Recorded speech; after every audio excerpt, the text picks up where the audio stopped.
Assalamualaikum warahmatullahi wabarakatuh. Bagaimana kabarnya anak-anak semua yang ada di rumah? Mudah-mudahan selalu sehat dan dalam lindungan Allah Subhanahu wa taala. Amin. Alhamdulillah, hari ini kita bertemu lagi di pembelajaran Pendidikan Agama Islam dan Budi Pekerti kelas 7 masih bersama Ibu Nisa.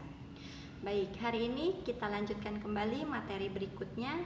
Sekarang kita masuk di bab 8 dengan materi berempati itu mudah, menghormati itu indah. Baik, untuk lebih jelasnya, mari kita lihat tayangannya berikut ini. Assalamualaikum warahmatullahi wabarakatuh. Selamat datang kembali di kelas daring mata pelajaran Pendidikan Agama Islam dan Budi Pekerti. Pada video kali ini kita akan sama-sama belajar salah satu materi kelas 7, yaitu berempati itu mudah, menghormati itu indah. Ketika kita melihat keluarga yang bahagia, alangkah senangnya kan? Mereka saling menyayangi, menghormati, dan mengasihi. Hidup saling berbagi juga indah. Ada orang yang membutuhkan, ada orang yang memberikan. Hidup ini terasa sempurna jika semuanya saling memahami akan kebutuhan hidupnya masing-masing. Akan tetapi, kita sering saksikan dalam kehidupan banyak yang jauh menyimpang dari ajaran Islam, seperti perilaku durhaka kepada orang tua, tidak menuruti nasihat orang tua dan guru, dan tidak menghargai guru. Perilaku ini apabila dibiarkan akan merugikan, baik bagi diri sendiri maupun orang lain, sehingga akan membuat kehidupan ini tidak nyaman dan tidak tentram. Sebagai anak-anak muslim, kita seharusnya tidak melakukan perilaku seperti itu. Bahkan kita harus menasehati teman-teman yang sering melakukan perbuatan tersebut. Kita harus peduli, merasakan apa yang dirasakan teman kita. Kita wajib menghormati kedua orang tua kita yang telah membesarkan kita. Kita juga wajib menghormati guru-guru kita, karena dari merekalah kita sekarang ini bisa membaca dan menulis. Sikap empati atau peduli terhadap orang lain, menghormati orang tua, serta menghormati guru merupakan perilaku terpuji yang harus dijunjung tinggi agar kita menjadi manusia yang sempurna. Sekarang kita lihat pengertian dari empati. Empati adalah keadaan mental yang membuat orang merasa dirinya dalam keadaan, perasaan, atau pikiran yang sama dengan orang lain.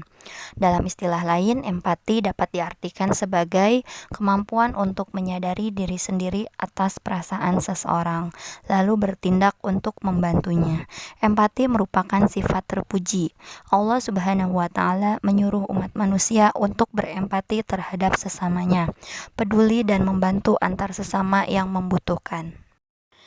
Islam sangat menganjurkan sikap empati, sebagaimana firman Allah Subhanahu wa taala dalam Quran surat An-Nisa ayat 8 yang berbunyi, A'udzu billahi minasyaitonir rajim. Bismillahirrahmanirrahim. Wa iza hadaral qismata ulul qurba wal yatama wal masakin farzaquhum minhu wa qulu lahum qawlan ma'rufa. Terkait sikap empati ini, Rasulullah Shallallahu Alaihi Wasallam bersabda, Al-mu'minu lil-mu'mini kal-bunyani yashuddu ba'duhu ba'do, yang artinya orang mukmin yang satu dengan yang lain bagai satu bangunan yang bagian-bagiannya saling mengokohkan. Hadis riwayat Bukhari. Hadis tersebut secara tidak langsung mengajarkan kepada kita untuk bisa merasakan apa yang dirasakan oleh orang mukmin yang lainnya. Apabila ia sakit, kita pun merasa sakit. Apabila ia gembira, kita pun merasa gembira. Allah Subhanahu wa taala menyuruh umat manusia untuk berempati terhadap sesamanya, peduli dan membantu antar sesama yang membutuhkan. Allah Subhanahu wa taala sangat murka kepada orang-orang yang egois dan sombong. Perilaku empati terhadap sesama dalam kehidupan sehari-hari dapat diwujudkan dengan yang pertama, peka terhadap perasaan orang lain, yang kedua, membayangkan seandainya aku adalah dia, yang ketiga, berlatih mengorbankan milik sendiri, dan yang keempat, membahagiakan orang lain. Pembahasan selanjutnya ialah mari menghormati orang tua kita. Siapakah orang yang paling dekat dengan kalian sejak lahir? Jawabannya tentu kedua orang tua. Merekalah yang membawa kalian ke dunia ini dengan izin Allah Subhanahu wa Ta'ala. Jasa mereka sangat besar sehingga kalian tidak akan mampu menghitungnya. Begitu besar jasa orang tua sehingga kita sebagai anak wajib hukumnya berbuat baik kepada keduanya. Allah Subhanahu wa Ta'ala memerintahkan kita untuk berbuat baik kepada keduanya, sebagaimana firman Allah yang terdapat di dalam Quran surat Al-Baqarah ayat 83 yang berbunyi, A'udzu billahi minasyaitonir rajim. Bismillahirrahmanirrahim. Wa iz akhadna mitsaqa bani Israila la ta'buduna illallah wa bil walidaini ihsana wa zil qurba wal yatama wal masakin wa qulu linnasi husna wa aqimus salata wa atuz zakah summa tawallaitum illa qalilan minkum wa antum mu'ridun. Shadaqallahul azim. Selanjutnya, perilaku menghormati kedua orang tua. Perilaku menghormati kedua orang tua dapat diwujudkan dengan cara berikut. Jika orang tuanya masih hidup, apa saja yang bisa dilakukan? Yang pertama, memperlakukan keduanya dengan sopan dan hormat. Yang kedua, membantu pekerjaannya. Yang ketiga, mengikuti nasihatnya apabila nasihat itu baik. Yang keempat, membahagiakan keduanya. Selanjutnya, perilaku menghormati kedua orang tua.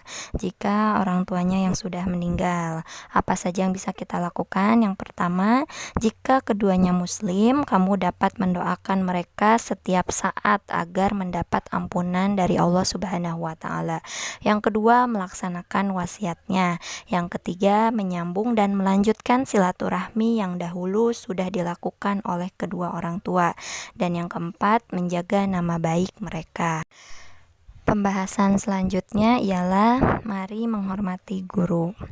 Kita sebagai seorang muslim harus berbuat baik atau berbakti kepada kedua orang tua.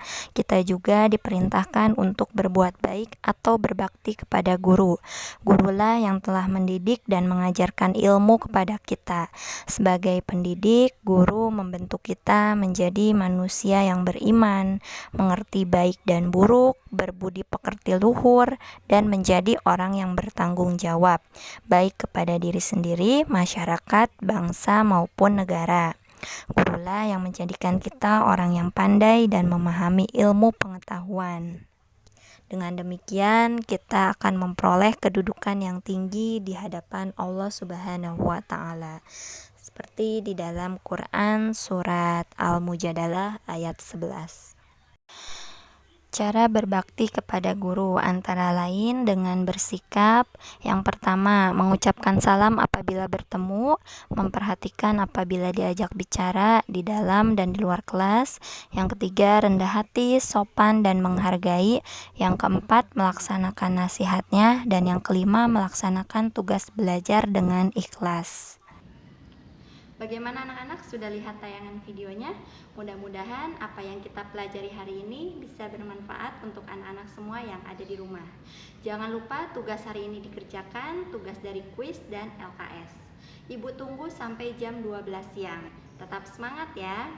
Baik, dari Ibu cukup sekian. Terima kasih. Wassalamualaikum warahmatullahi wabarakatuh.